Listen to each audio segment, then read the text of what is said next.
I am a little bit mad right now because I discovered 2 hours ago that 2 of my batteries just died. What I mean by that is that I can't recharge them anymore. I made the mistake of leaving these batteries inside the unit, inside the flash, for a certain amount of time, apparently too long, without using them. If I find a solution, a way to repair them, of course I will share my experience here on this channel. It's a well-known issue for this brand that I'm not gonna name, so fingers crossed, because this is not good for them. Of course, as a professional, tomorrow I have an important photo shoot. I have other flashes at my disposal, so I'm not really worried for that. And sorry for this lame intro. This has nothing to do with what you are about to see. Just a simple portrait session at home in a small space with 3 to 4 flashes. Let's not wait any longer. Intro.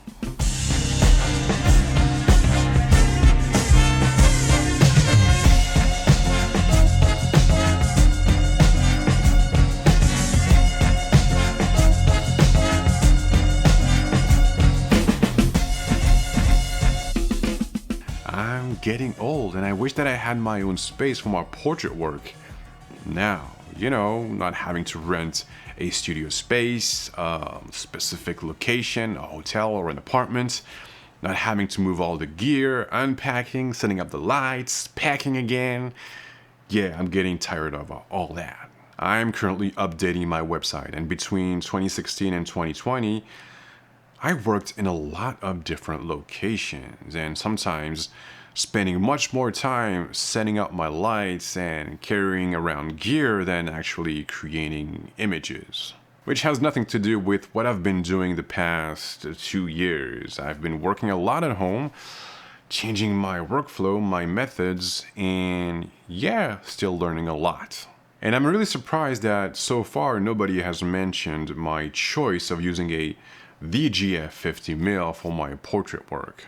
Just a reminder, I am working with the GFX100S, which has a bigger sensor compared to a full frame camera, which means that a GF50mm f3.5 on a full frame body, this would be a 39.5mm lens f2.77, which is an unconventional choice for a portrait session. I really forced myself to use that lens because I wanted to get to know it, and the only way to do that is to use it a lot. So that's why you saw it a lot in my recent dance photography sessions and of course my portrait sessions. I adapted it to my vision and my style and figured out all the pros and cons of using such a lens in a portrait session. And now I really love using that lens for my portrait work.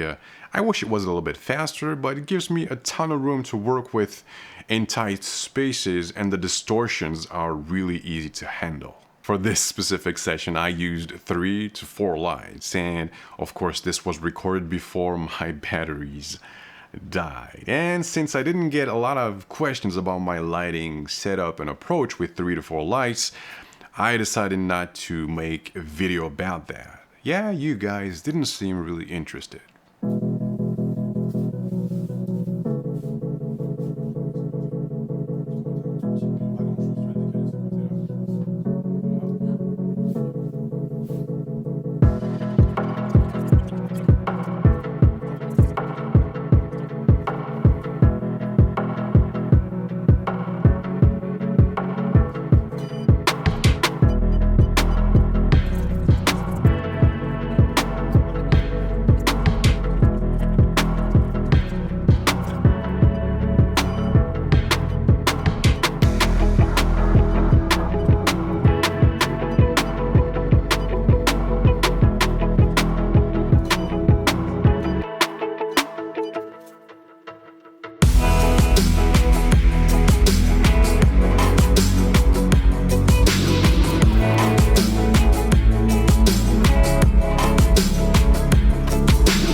last images, I used an old setup of mine, which is really easy to replicate. You just placed 2 strip boxes, 2 lights in front of your model, and 1 overhead. This used to be my go-to setup with continuous lights, and for this session I decided to try it with flashes. And now when looking at these images, I would probably change a thing or two. I would add 2 black panels on both sides of my model as a negative fill, and I would probably shoot from a lower angle. So tell us, what is your favorite lens for portraiture? Would you go wider than 50mm? Tell us in the comments below. For me, it will be the GF50mm on the GFX 100S and the GF 80mm f1.7, but more about that lens in a future video. February will be a really busy month for me, so I may not be able to post 2 videos per week, maybe 1. I'll do my best. And please follow me on Instagram and don't be shy there. Interact with my content, because with the new updated algorithm, I personally cannot see the content of my favorite photographers on the platform, so I believe that it's the same for you. I really hope that you enjoyed this one and learned a thing or two. Please take care, and I guess that I will catch you in the next one.